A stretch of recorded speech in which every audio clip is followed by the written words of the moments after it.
Welcome in, guys. It's your boy JustCMTexx. I am back, and we're going to go ahead and get started with my first Division 2 build video. We are in the new season 7, year 1 for the battle for Brooklyn, and this is the build that I've been running pretty much throughout the DLC, and it is very strong. As you can see, the featured weapon in this build is none other than the St. Elmo's engine, which is very good. But I'm going to give you some other choices that you can be able to use with the build as well. So let's go ahead and get into the build. So right now we are running the gunner class. Okay, the gunner class is actually pretty good.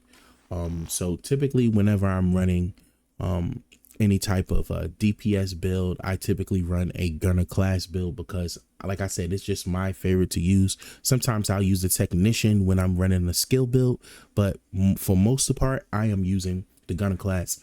And here we have our featured weapon, the St. Elmo's engine. This is really good because shooting the enemy with this weapon will give 1 stack, and at 100 stacks, the next magazine will be 100% filled with shock ammo.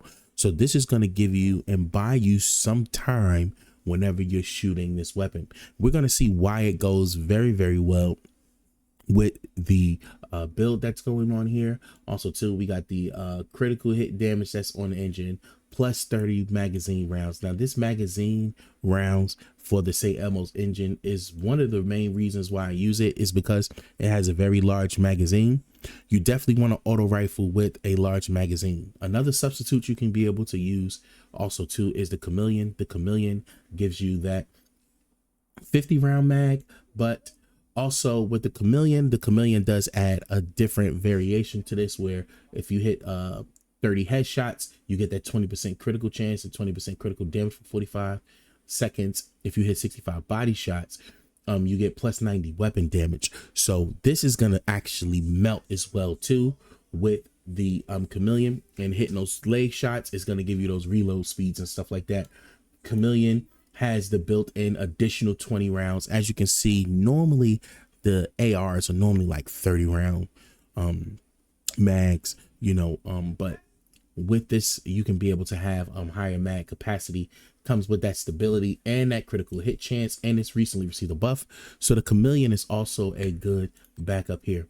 Now next, the secondary weapon, you can pretty much use any secondary weapon that you want, but for me, I love using the lefty. It's simply because it absolutely melts. This is a named weapon, that 20 round mag. As you can see, my weapons are not even fully maxed, but it still does a lot of damage, as you've seen previously in the video. So now with this one, it comes with the perfect sledgehammer, dealing damage with the grenade. Apply a mark to the targets with mark will take 20% more damage to armor from the agent. Apply the mark and have 30% less movement speed. Now you can say, oh, you know, we're not throwing grenades and stuff like that as much, but with this actual build, the grenades are helpful, because you kind of get those foam grenades where they kind of get stuck out there and everything. So this is what you want to do, and it comes with that critical hit damage, that critical hit chance that have been modified and put on the weapon as well too, because you're going to see with this build, this is what you kind of want to build your way into.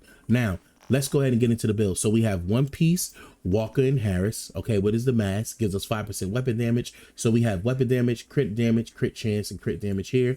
All right, you want to try to make sure that you get a mask that has a extra slot as well too. So now we have the featured pieces of the set, which is Heartbreak. Heartbreak is a very good set to run, especially if you're doing solos and you're doing high level heroic legendary missions and stuff like that by yourself or with the team. You definitely want to go ahead and run the Heartbreaker. Now you can see I got 1.4 million armor. My health is not all that standard, but we got the 15% assault damage, 15% LMG damage, 15% weapon handling. Weapon handling is key because you need that to help you with the recoil and for accuracy when you're trying to hit the crits. The crits are going to be important here. So now here's what happened. Heartbreakers apply a pulse for 5 seconds with the heart stoppers there with the 4 pieces. Weapon hit on pulse enemies, add a stack of 1% bonus armor, and 1.1% weapon damage to pulse enemies up to a max stack of 50. Now you can also run the pulse as well too to get you into that heartbreaker you know, bonus weapon bonus armor stack as well too. So this is what happens here with that.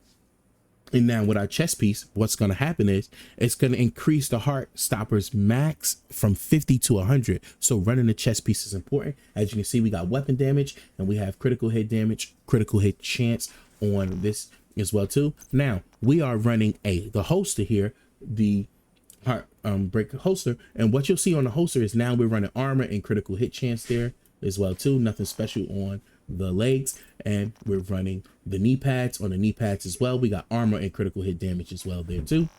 Now on the gloves we also have armor and critical hit chance, so you kind of see the combination of how it's flowing and everything like that. And we run the momentum backpack. The momentum backpack, if you are a solo player, it's needed regardless, because this backpack is so clutch and it's very, very good, as it comes with the weapon damage, armor, and skill tier automatically. So you get one of those to each of those tier. Now I got the critical hit damage that's on there. Now kill confirms, drops trophies on death.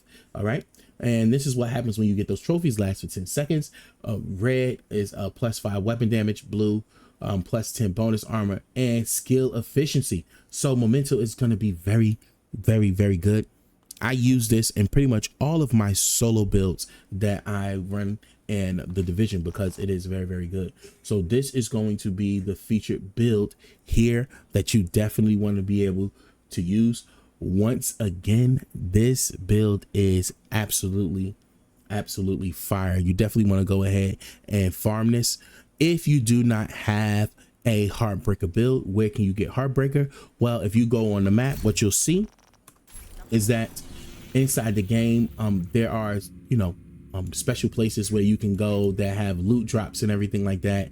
And each one of these sections here of the West, South, Constitutional Hall, they have like special loot drops for that you can be able to see. So if you press R, you got the targeted loot. First, you can look here, you know, and see where that targeted loot's going to be at. So if you want the walk-in Harris, you can go ahead and get the walk-in Harris up here from the downtown east. All right, you got your hot shot over here, and you got some featured builds as well there too. But if you don't see that there, you can always head to the base, head to the pilot up top, and go to countdown. You then set your loot targeted onto Heartbreaker. Don't do heroic, do challenging. Challenging is much easier to do, and it pretty much give you the same thing. So you want to go ahead and do challenging and go ahead and knock out countdown until you farm the gear that you want, the pieces that you want, and you are going to be set to go. So once again, this is your boy JustCMTexx with my first Division 2 build video. Let me know how I did down in the comments. Let me know how you would modify the build. Let me know how it will go for you and what you would run and everything like that. Once again, it's your boy JustCMTexx. Hit that like, subscribe, notification bell. Peace.